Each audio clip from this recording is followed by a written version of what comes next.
Hello student, mission institute में आप सभी लोगों का स्वागत है। आइए बच्चों, हम लोग उसी क्रम में आगे बढ़ें जहां से हम लोग जिस गवर्नर जनरल को छोड़े थे। और यहाँ पर सारे गवर्नर जनरलों के नाम हम नहीं उल्लिखित कर पाते हैं आपके टॉपिक पर, लेकिन एक का नाम पड़ा हुआ है, उसके आगे और लोग उसी में हम इंक्लूड करते हुए चलते हैं। तो पिछली वीडियोस में हम लोगों ने पढ़ा था, आप लोगों को याद होगा, लॉर्ड कॉर्नवालिस, एडम्स, तमाम इस तरह के गवर्नर जनरल को। और आज हम पढ़ेंगे एक विशेष गवर्नर जनरल जो कि आप काफ़ी हद तक उनसे वाकिफ होंगे, और वे हैं लॉर्ड विलियम बेंटिंग। क्या नाम है? Lord William Bentinck.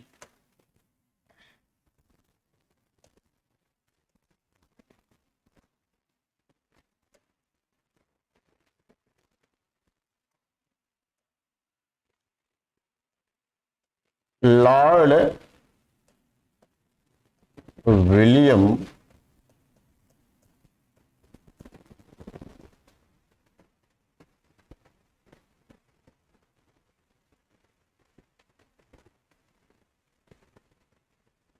बेंटिंग से तात्पर्य हमारा है 1828 से 1835। ठीक है, कल इनके संदर्भ में कुछ चर्चा मैं किया था। लॉर्ड विलियम बेंटिंग अपने जमाने में कुछ ऐसा विशेष किया जिससे आज की तारीख में भी हम लोग लाभान्वित और सुखानुभूति महसूस कर रहे हैं।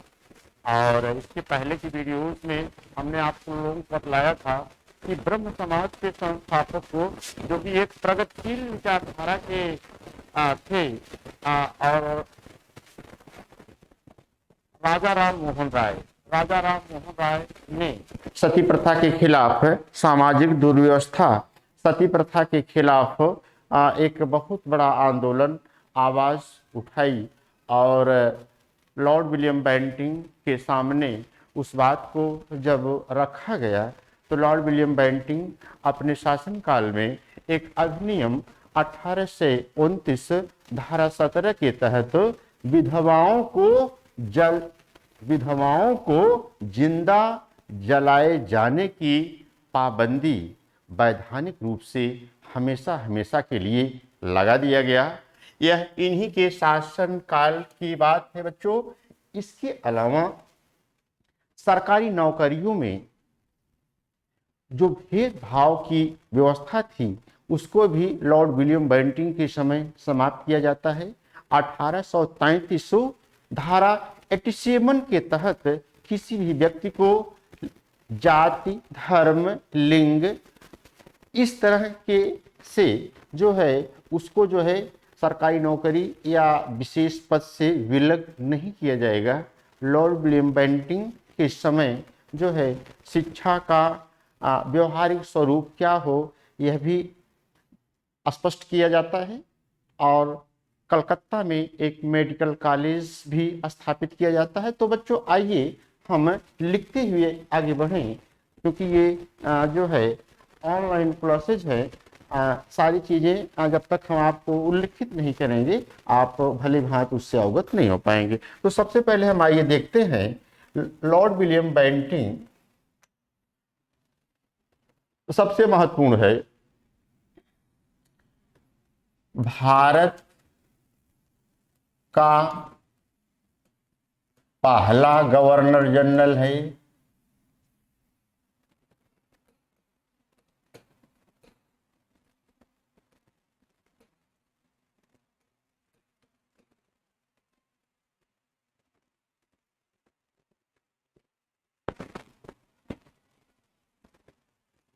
प्रगतिशील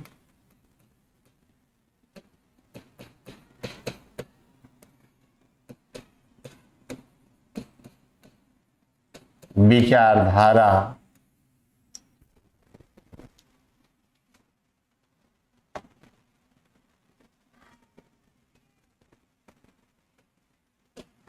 कि राजा राम मोहन राय ने सती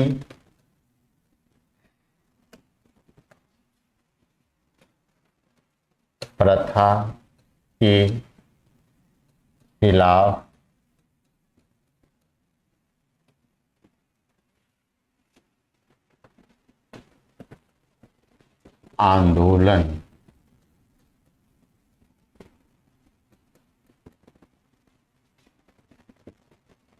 आंदोलन चलाया। बैंटिंग ने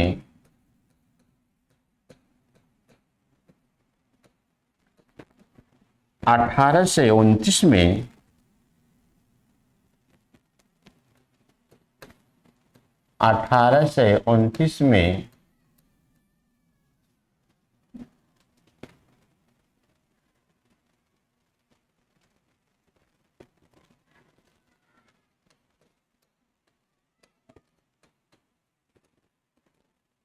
धारा या एक्ट धारा 17 के तहत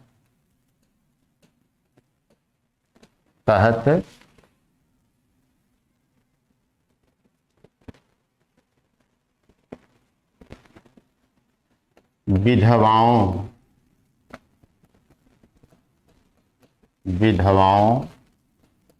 को जिंदा जलाने की पाबंदी वैधानिक रूप से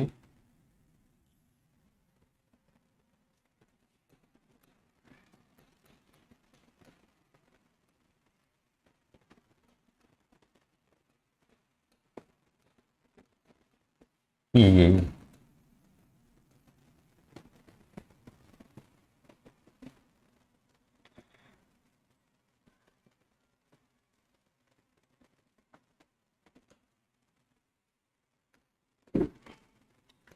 लॉर्ड कॉर्नवालिस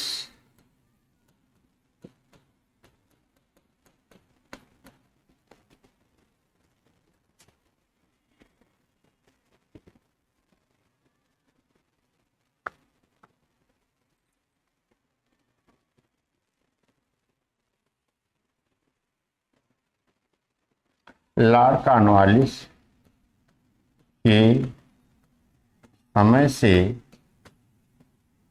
चली आ रही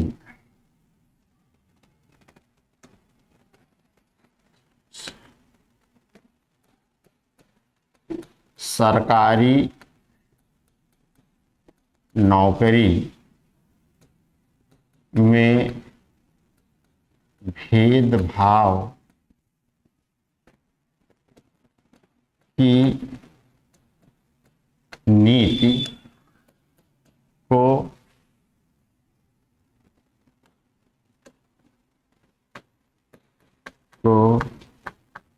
बैंटिंग ने समाप्त कर दिया।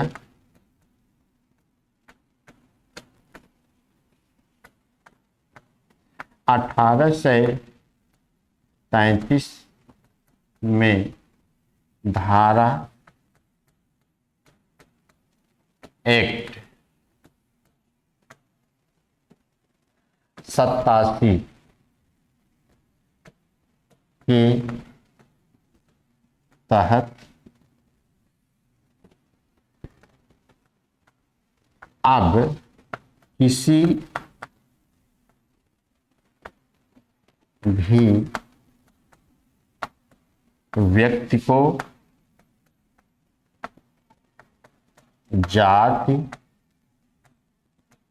धर्म, लिंग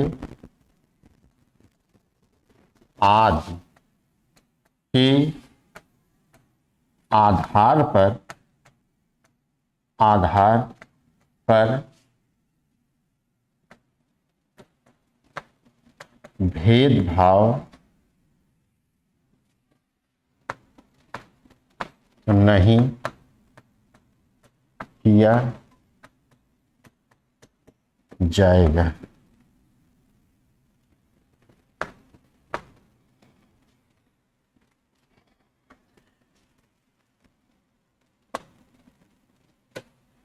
बैंटिंग ने चरित्र सुधार के लिए चरित्र सुधार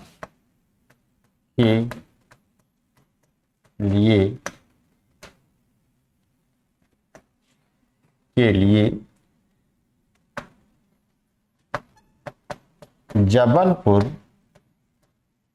में एक औद्योगिक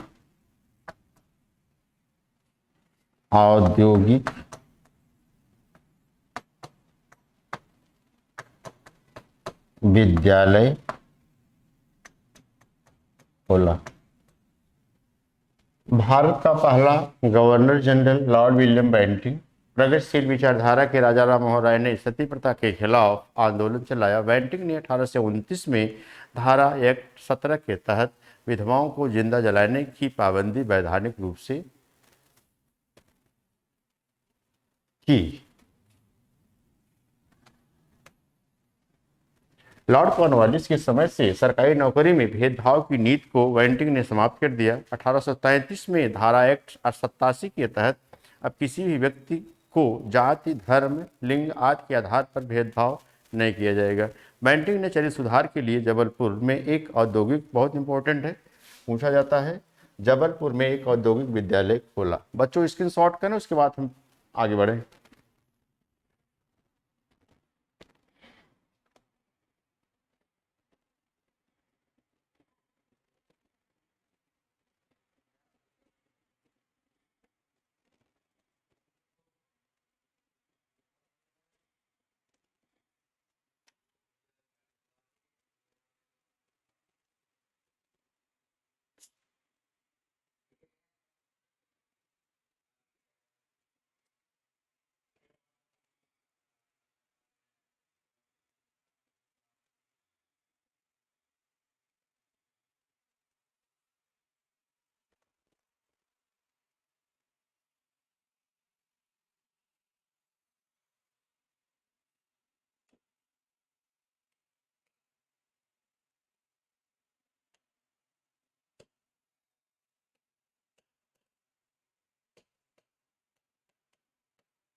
बेंटिंग के समय बहुत इंपॉर्टेंट है, ठगी प्रथा ठगी प्रथा जोरों पर थी।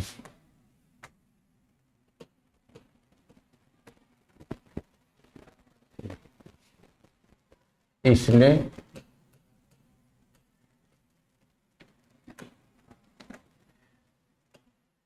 कर्नल स्लीमैन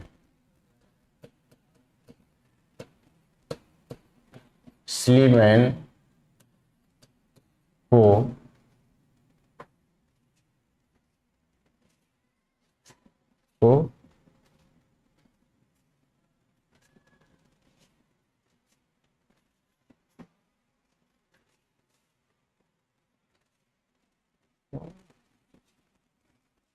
ठगी प्रथा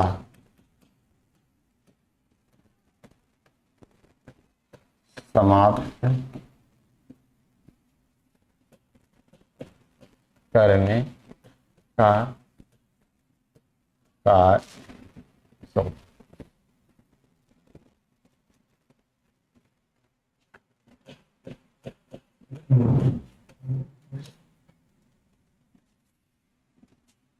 लॉर्ड विलियम बेंटिंग के समय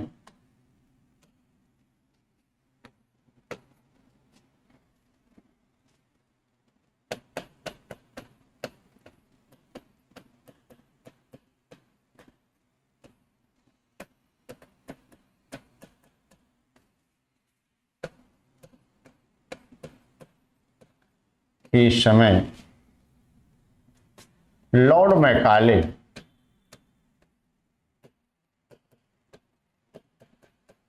मैकाले ने 2 फरवरी 1835 को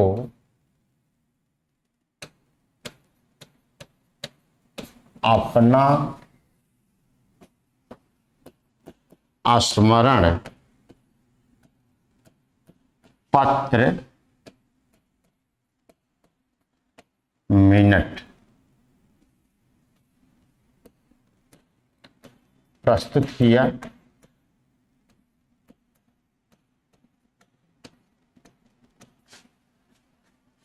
अपना स्मरण पत्र मिनट प्रस्तुत किया और उसने भारतीय शिक्षा साहित्य की खिल्ली उड़ाई। भारतीय शिक्षा साहित्य की, खास करके इतिहास, भूगोल, अर्थशास्त्र, गणित, तमाम विषयों की खिल्ली उड़ाई और उसने कहा भारत का संपूर्ण शिक्षा साहित्य यूरोप में रखी गई अलमारी के किसी एक खाने के बराबर है।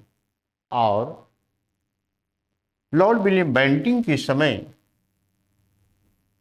लॉर्ड मैकाले ने 1813 में जो 1 लाख रुपया भारतीय शिक्षा साहित्य के विकास पर लॉन्च किया गया था, इस समय यह समस्या उभरती है कि भारतीयों को शिक्षा साहित्य किस भाषा में दिया जाए।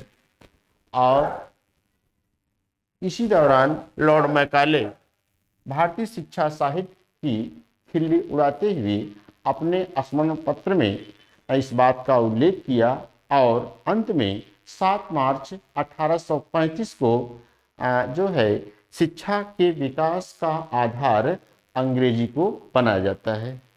ठीक है बच्चों, तो इतना समझने के लिए लिख दिया। लॉर्ड विलियम बेंटिंग के समय लॉर्ड मैकाले ने 2 फरवरी 1835 को अपना स्मरण पत्र मिनट प्रस्तुत किया और उस मिनट में इन सब बातों का उसने उल्लेख किया था।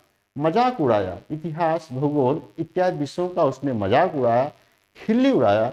उसने कहा कि भारत का संपूर्ण साहित्य जो है यूरोप में रखी गई अलमारी के किसी एक खाने के बराबर उसका कंपेयर किया। और अंत में जो जो आपके लिए खास महत्वपूर्ण चीज है, मैं यहाँ पर दर्शा रहा हूँ कि 7 मार्च 1835 को 7 मार्च 1835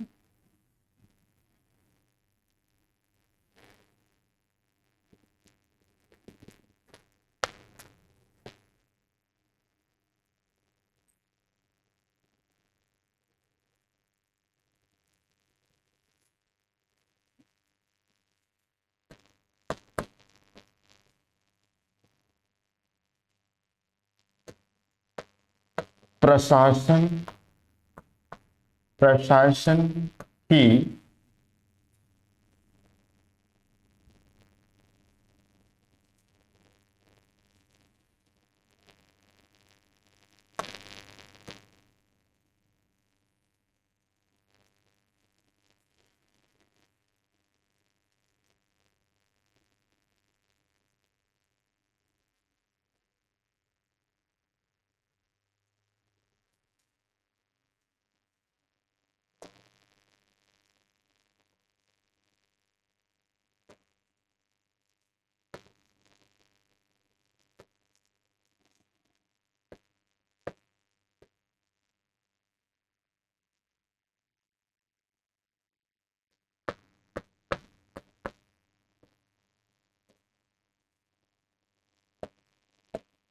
काफी विवाद बहस के बाद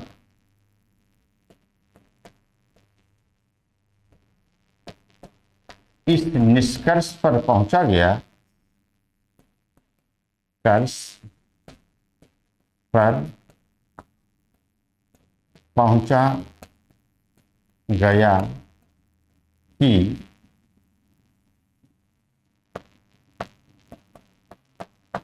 प्रशासन की उच्च स्तरीय भाषा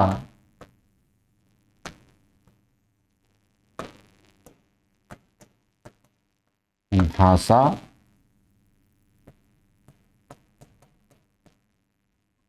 अंग्रेजी होगी। ये है आपका 7 मार्च 1835।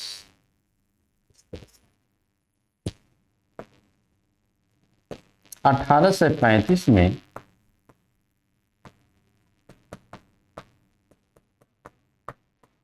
बैंटिंग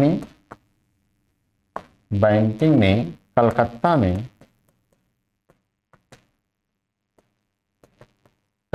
में एक मेडिकल कॉलेज स्थापित, कृषि में सुधार के लिए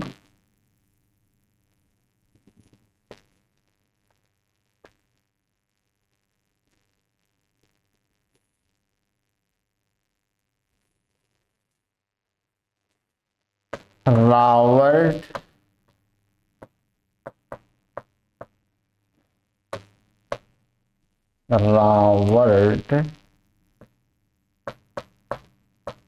मॉर्टिन वर्ड ने पश्चिमोत्तर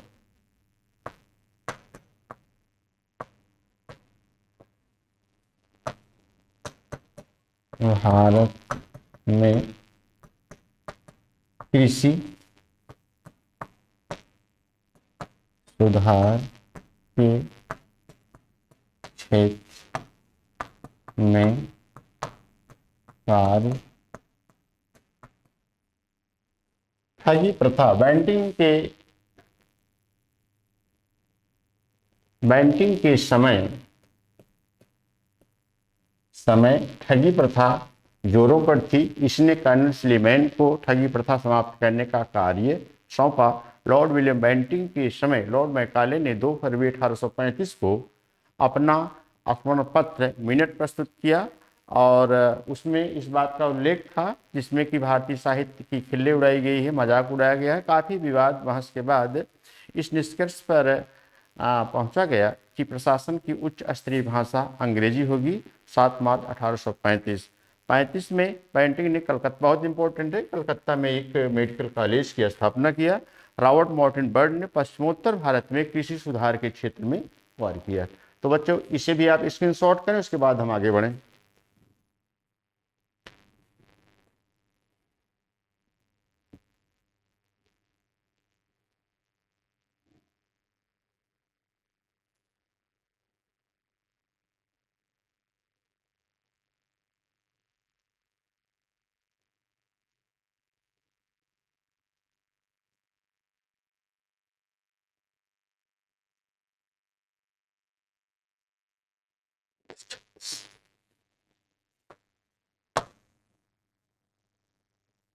अगला गवर्नर जनरल है जिसका नाम है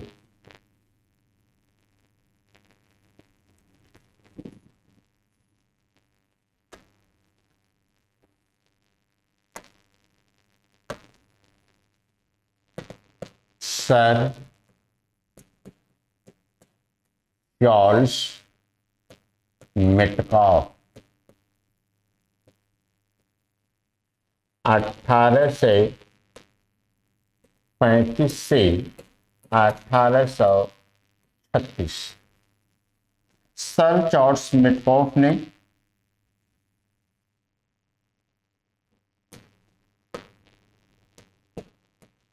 सर चार्ल्स मेटकाफ ने पत्रकारिता पत्रकारिता के क्षेत्र में विशेष कार्य किया।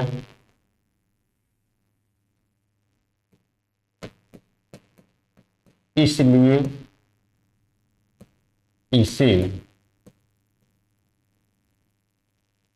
इसे इसलिए इसे भारतीय पत्रकारिता भारतीय पत्रकारिता का मुक्ति दाता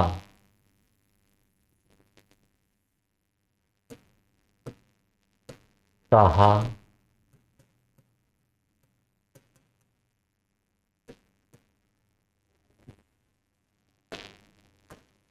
भारतीय पत्रकारिता का मुक्तिदाता किसे कहा जाता है? सर जॉर्ज मेटकाफ को।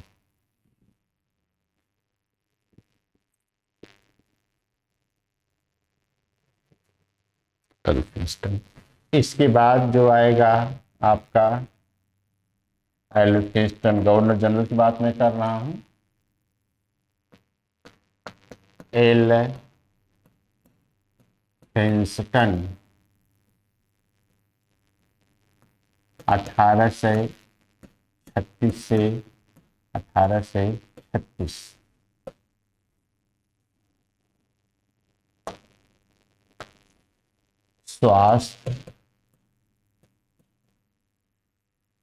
स्वास्थ्य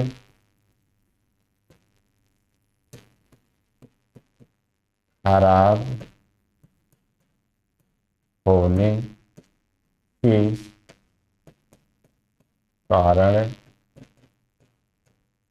इस्तीफा देकर चला गया। बच्चों ये नाम मैं इसलिए लिख दे रहा हूं कि कभी कभी आप लोगों को मिलाने के लिए भी आ जाता है, जिससे कि ये जाहिर है कि इसके बाद ये आया और कोई बात नहीं है।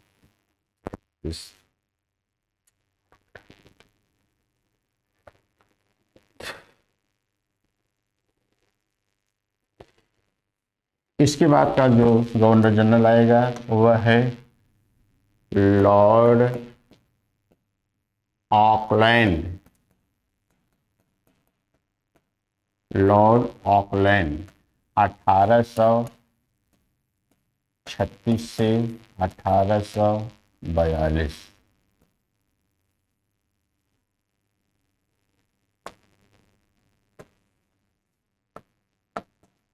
इसके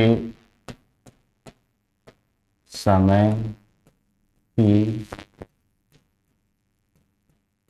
सबसे महत्वपूर्ण घटना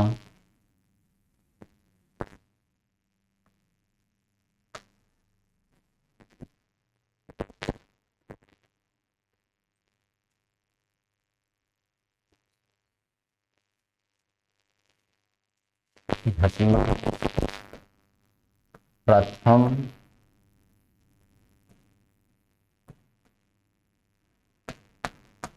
आंग्ल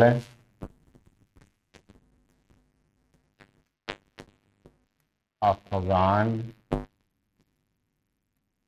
युद्ध 1939 से 1842।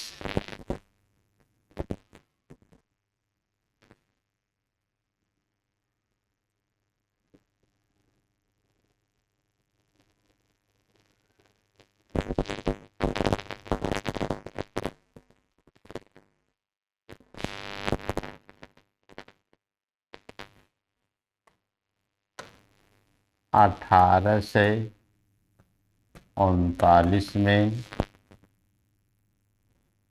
लॉर्ड ऑकलैंड ने ऑकलैंड ने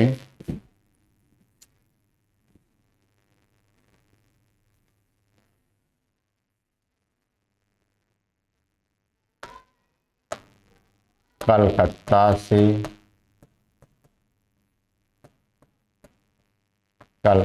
से दिल्ली तक दिल्ली तक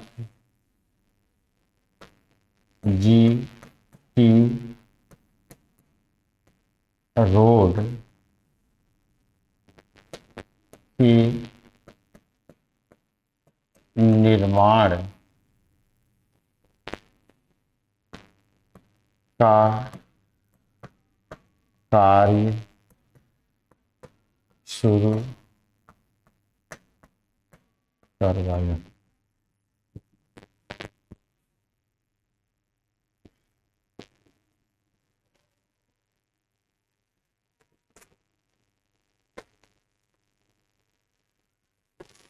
तो बच्चों आप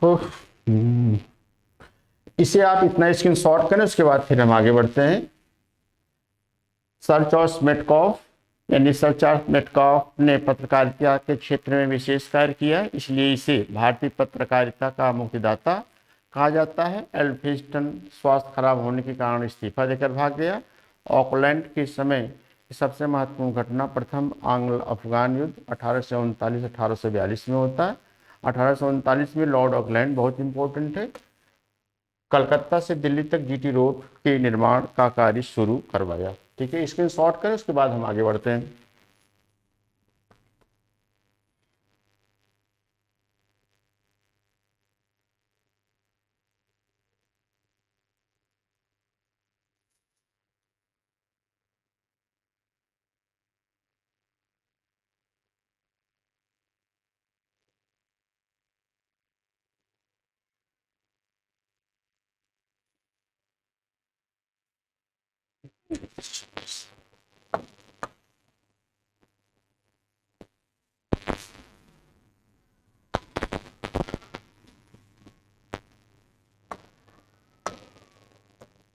लॉर्ड एलनबरो अगला गवर्नर जनरल लॉर्ड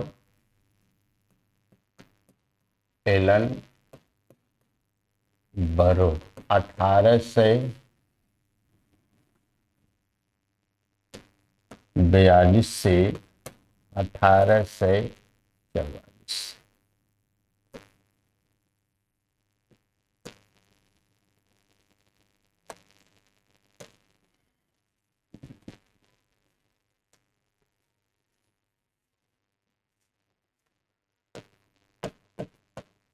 इसके समय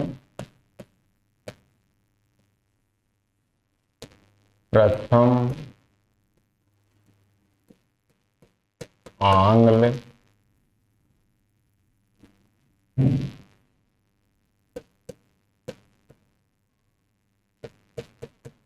अफगान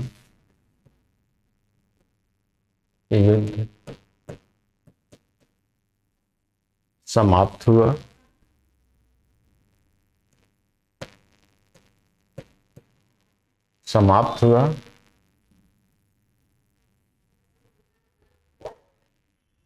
अगस्त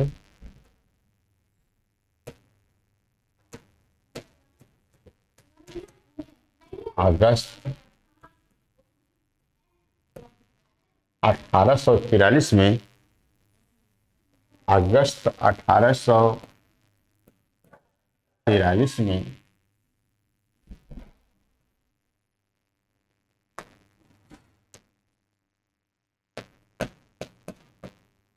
सिंध को ब्रिटिश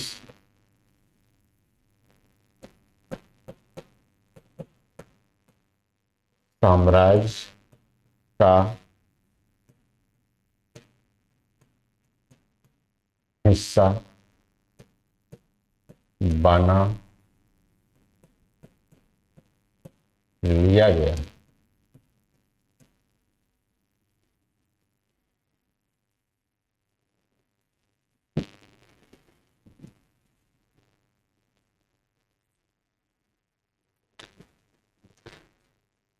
ग्लैडस्टन ने कहा था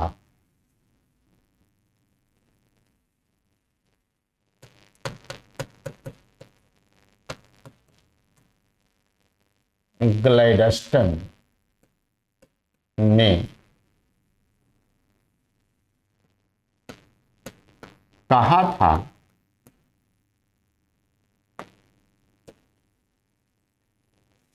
सिंध को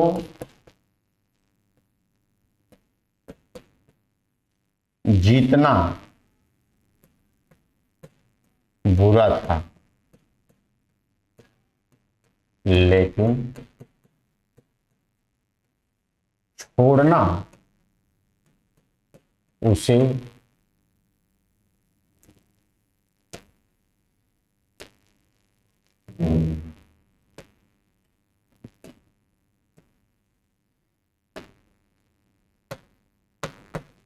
उसे छोड़ना उससे भी बुरा होता।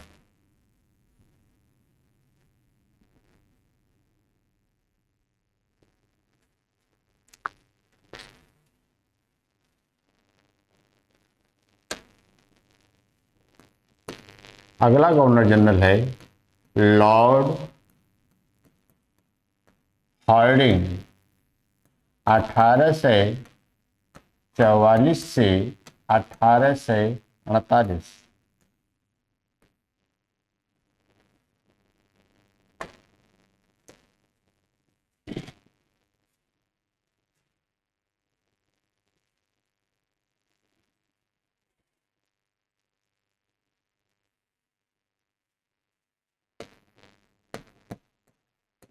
इसके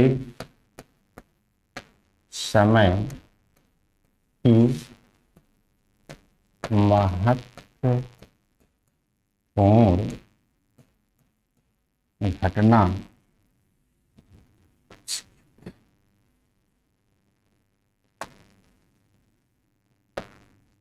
प्रथम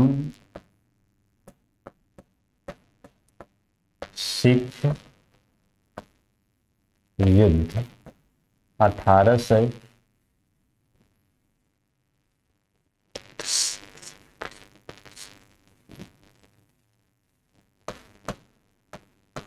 1846।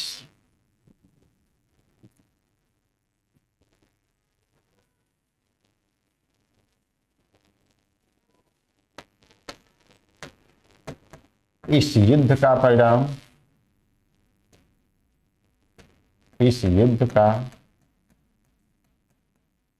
परिणाम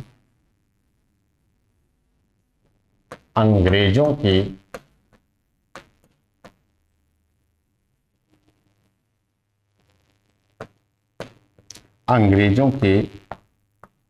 पक्ष में रहा।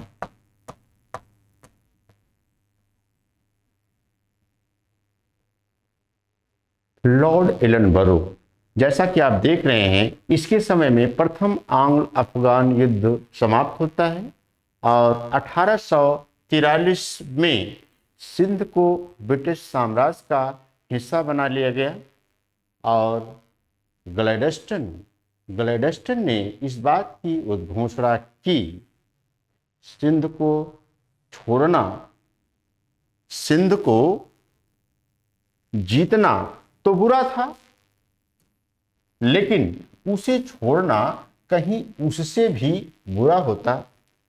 इस बात का कोटेशन आपसे पूछा जा सकता है। ग्लैडस्टन ने इस बात का उल्लेख किया है। इसके बाद लॉर्ड हार्डिंग के समय की जो सबसे महत्वपूर्ण घटना रही, इसके समय की सबसे महत्वपूर्ण घटना प्रथम सिख युद्ध 1845 और 1846।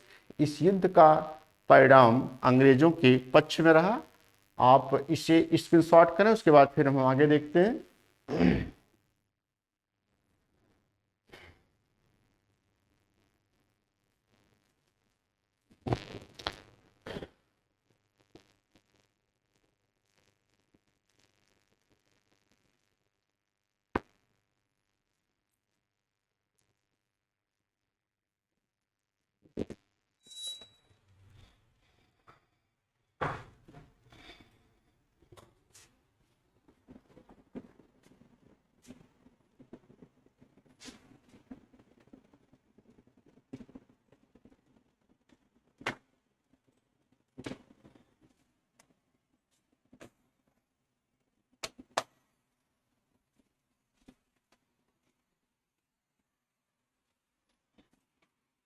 अगला गवर्नर जनरल है आपका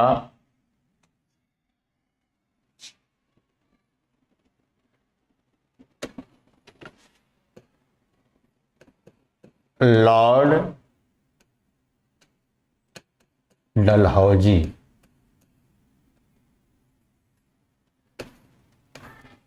1848 से 1856।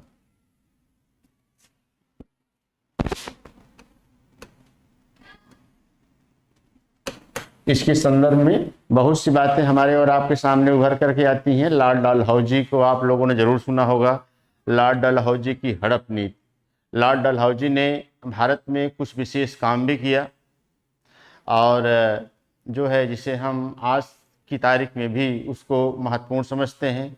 तो कभी कभी कुछ इतिहासकार या कुछ लोग जो है लॉर्ड डलहौजी को आधुनिक भारत का निर्माता या भारतवासियों के लिए विशेष काम करने वाला, लेकिन लॉर्ड डलहौजी ने और लोगों ने तो कुछ कुछ कोर कसर छोड़ा अंग्रेजी साम्राज्य को विस्तार करने में, लेकिन लॉर्ड डलहौजी ने कोई कमी नहीं छोड़ा हमको हड़पने में, हमको बेवकूफ़ बनाने में, हमको जो है हर तरह से प्रभावित करके अपने साम्राज्य विस्तार में किसी तरह की कोई कमी नहीं छोड़ा उसने।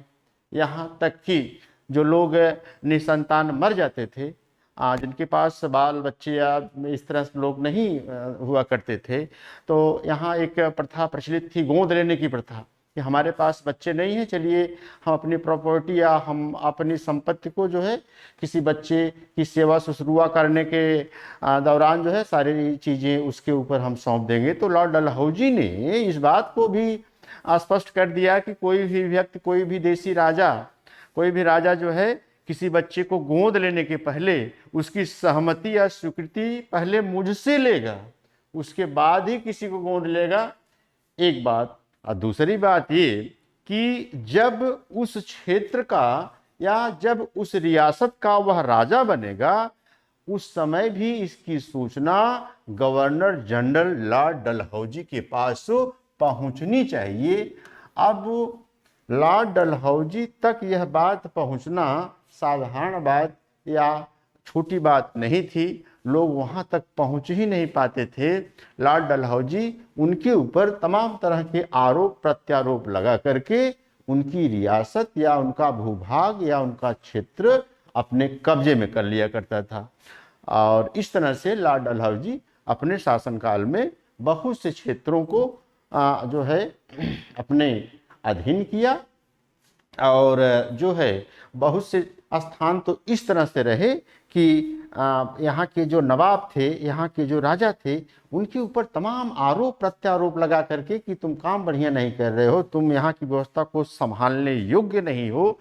तमाम जैसे अवध, अवध पर जो है लॉर्ड डलहौजी, जबकि वहाँ की शासन व्यवस्था जो है अच्छी खासी चल रही थी, वहाँ पर किसी तरह का कोई व्यवधान दिक्कत या परेशानी नहीं थी, लेकिन लॉर्ड डलहौजी ने वहाँ पर कुशासन का आरोप लगा करके अवध को भी अपने अधीन कर लेता है। ये तो एक बात हो गई। लेकिन लॉर्ड डलहौजी भारत में रहते हुए बहुत से काम किया, जैसे रेल, डॉक, तार, तमाम कुछ इस तरह के काम किए, लोक निर्माण विभाग, इस तरह के काम किए, जिसकी वजह से लॉर्ड डलहौजी को भारत का या आधुनिक भारत का निर्माता या साम्राज्य निर्माता के रूप में भी जानते हैं। तो बच्चों ये तो संक्षिप्त तौर पर रहा। आइए आपके लिए, आप जिस परीक्षा के लिए इस समय हमारे सामने आप प्रस्तुत हैं, जो है उस तथ्य को, उस टॉपिक को जो है आपकी परीक्षा को मद्देनजर ध्यान रखते हुए यहाँ पर उल्लेख करें तो बन जाएगी। ठीक है बच्चों, आइए।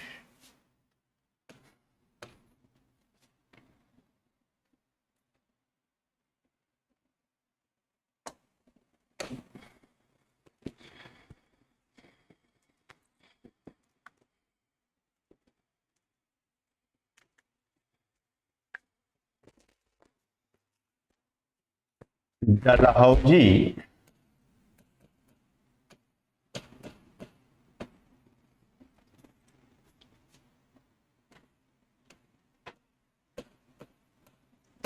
अपने शासनकाल में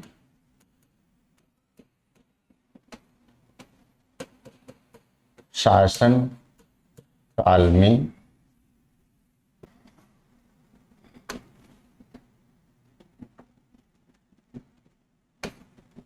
अपने शासनकाल में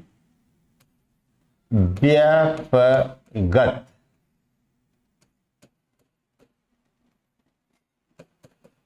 सिद्धांत या अपहरण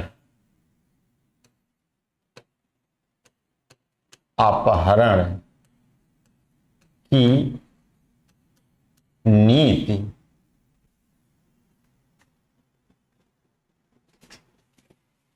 के लिए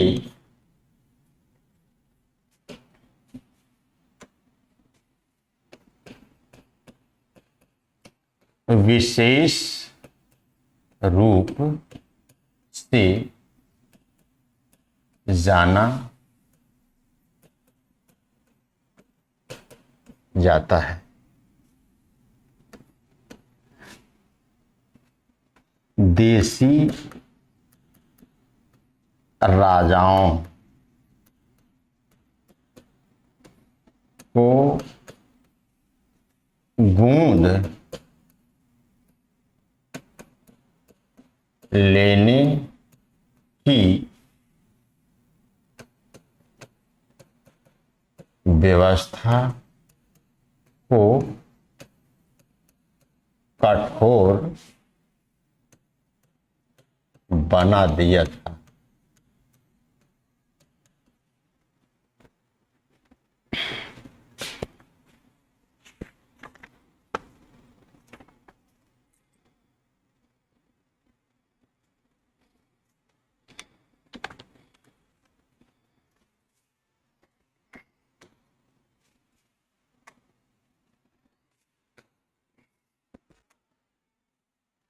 डलहौजी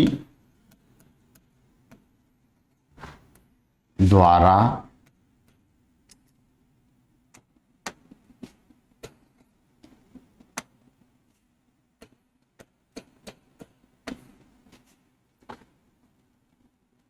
अंग्रेजी साम्राज्य में विलय किए गए क्षेत्र। बच्चों एक चीज आपके यहाँ आएगी, लॉर्ड डलहौजी ने किन क्षेत्रों को कब अपने साम्राज्य यानी अंग्रेजी साम्राज्य में मिलाया। मैं क्रम से लिख रहा हूं, ध्यान दे बात पर।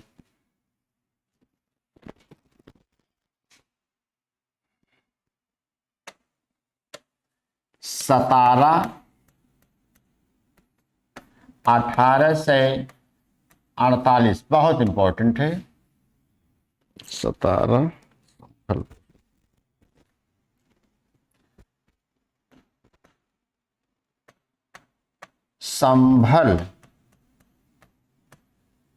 संभलपुर जयपुर पंजाब, ये जो है 1849 में,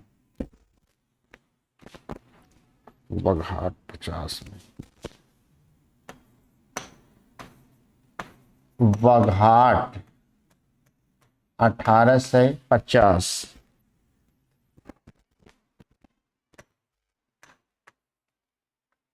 उदयपुर 1852,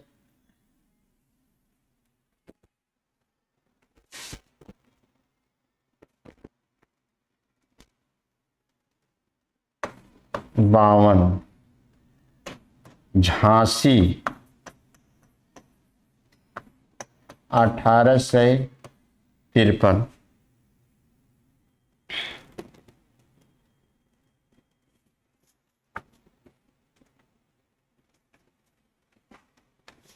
और एक विशेष है, उसका नाम है अवध।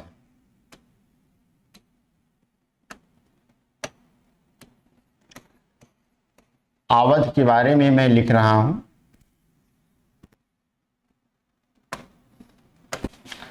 1856, बहुत बहुत इंपॉर्टेंट है। 1856 कुशासन कुशासन का आरोप लगाकर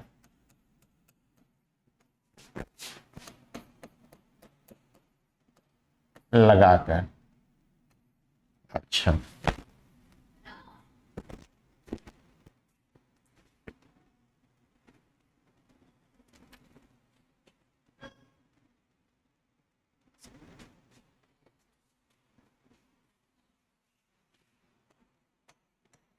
अवध का अंतिम नवाब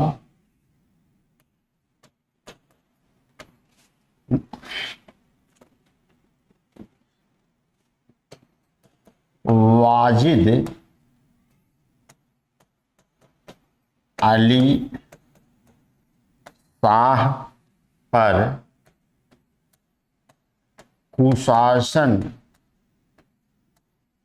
का आरोप लगाकर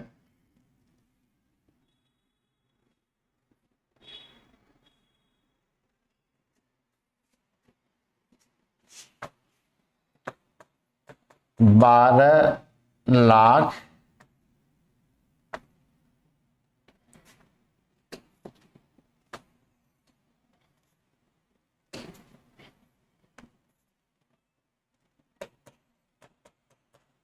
तेरी की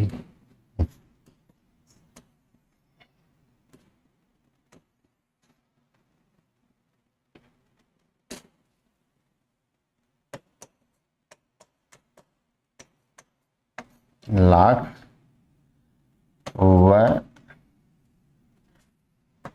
पेंशन देकर उसे हटा दिया गया। बच्चों आप इसे तत्काल स्क्रीनशॉट करें, उसके बाद हम डलहौजी के सुधार के बारे में बात करेंगे।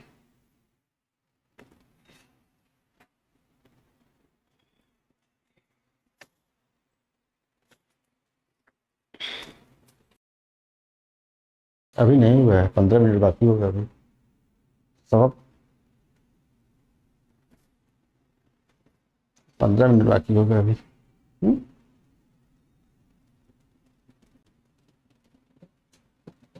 फिलहाल अभी 15 मिनट चलेगी।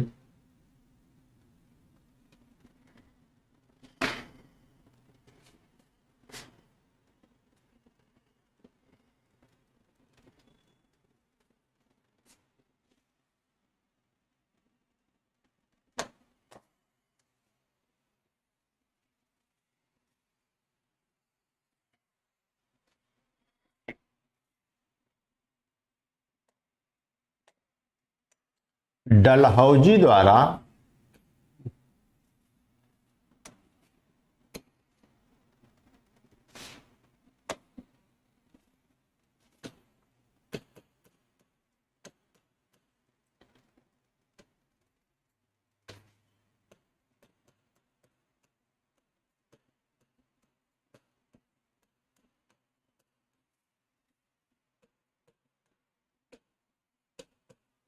सुधार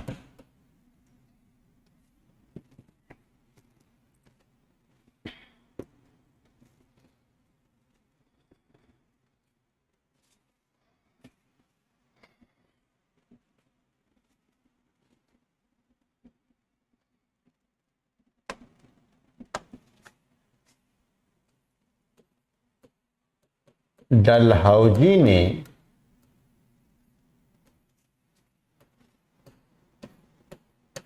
तोप खाने का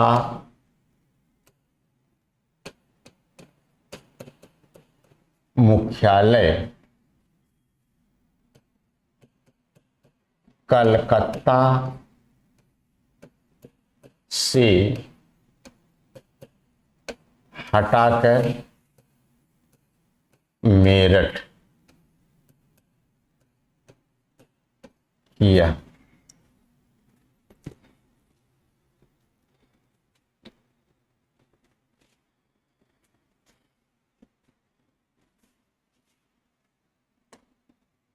शिक्षा के क्षेत्र में,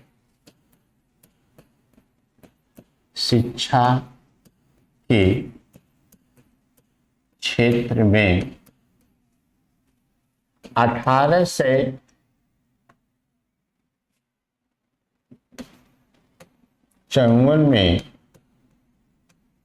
वुड्स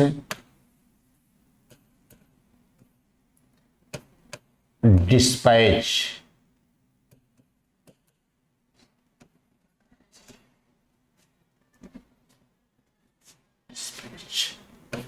लॉन्च किया।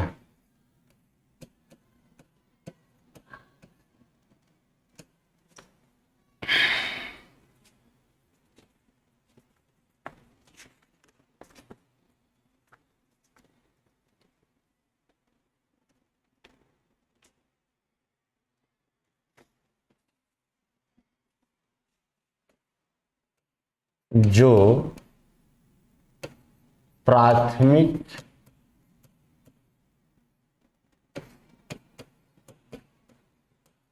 शिक्षा से लेकर, प्राथमिक शिक्षा से लेकर विश्व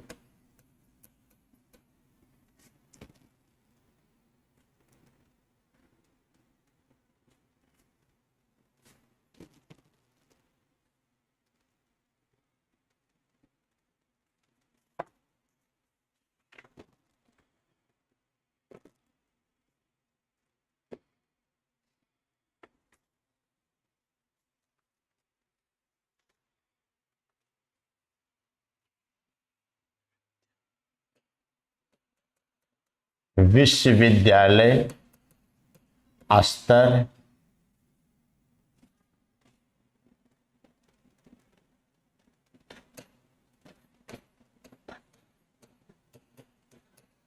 के लिए योजना बनाई गई। एक बात हो गई। इसे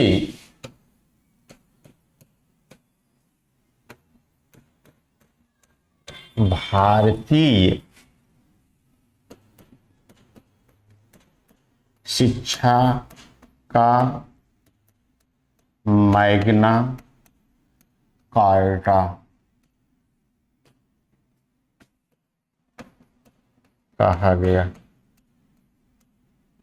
आगे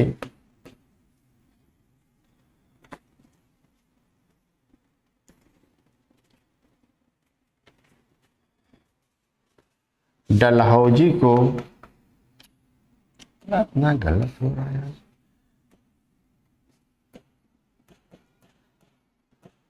डलहौजी को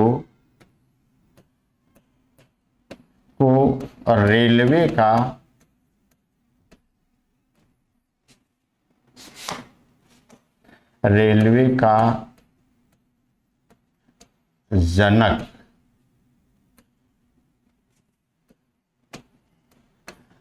कहा जाता है। 1853 में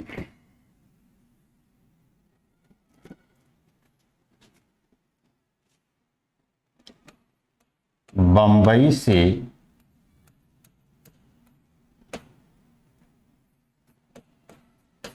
थाने तक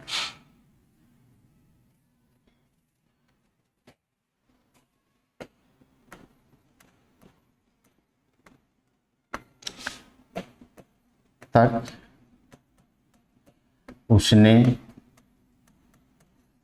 पहली रेल चलवाई।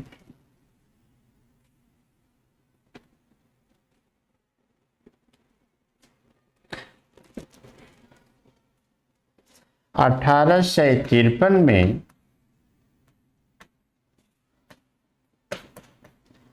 ओ सैंघ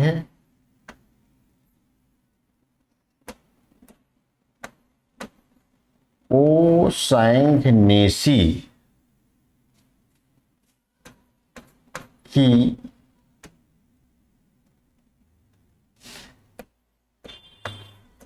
अध्यक्ष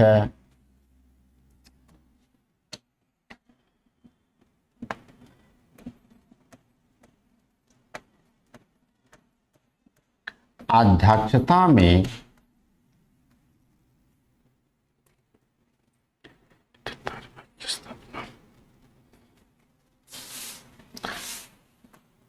विद्युत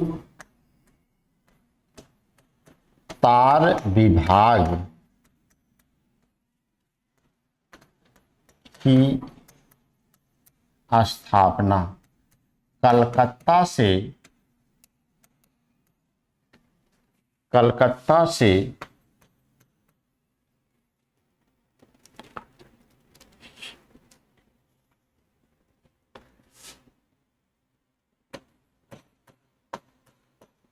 आगरा तक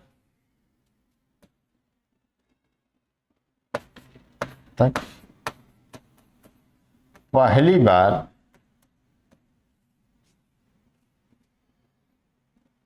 विद्युत तार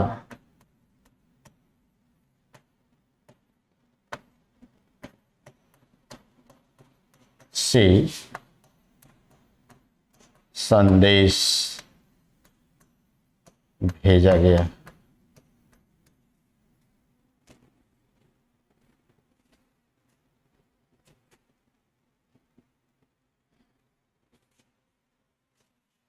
अठारह से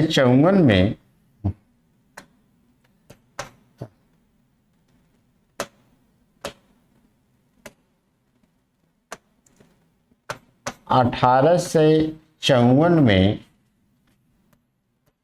डाक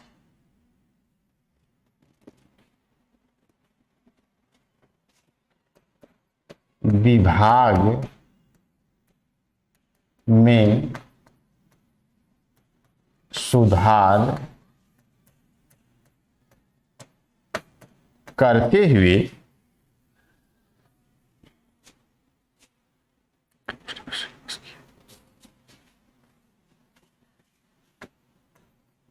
नया पोस्ट ऑफिस एक्ट पास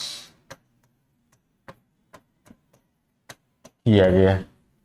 तो बच्चों, लाल डलहौजी के इसमें हम लोग सुधार पढ़ रहे हैं। आप तत्काल इसको स्क्रीनशॉट करें, उसके बाद फिर थोड़ा सा और देखते हैं।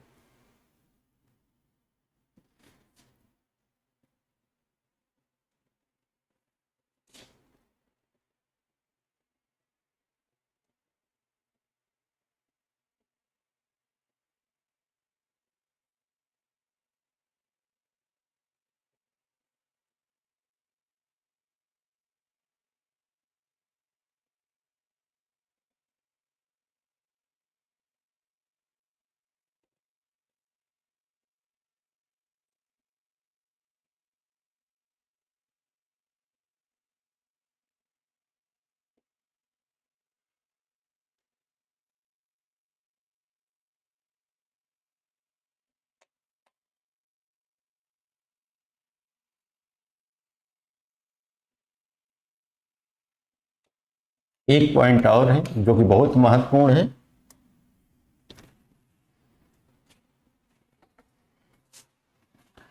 डलहौजी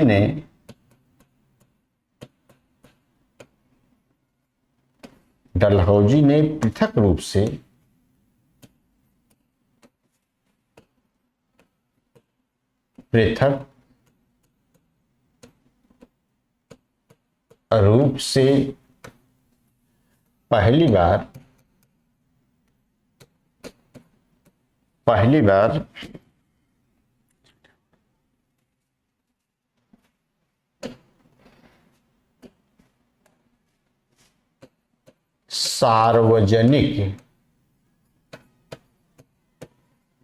सार्वजनिक निर्माण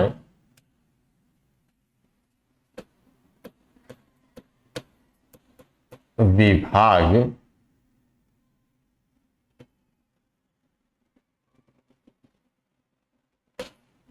यानी PWD, सार्वजनिक निर्माण विभाग बच्चों बहुत इंपॉर्टेंट है।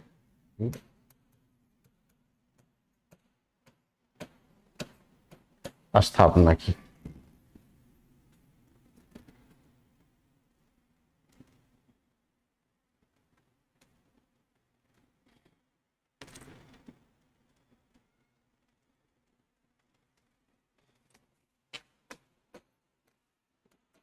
कलकत्ता, बंबई, मद्रास में एक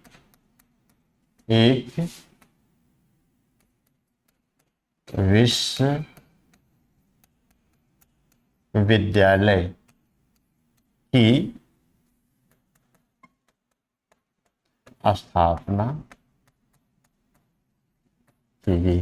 तो बच्चों ये रहा डलहौजी के संदर्भ में। डलहौजी के बाद हम कल आप लोगों से पुनः मिल रहे हैं और सबसे महत्वपूर्ण सार्वजनिक निर्माण विभाग की स्थापना PWD और कलकत्ता, बंबई, मद्रास में भी एक विश्वविद्यालय की उसने स्थापना किया।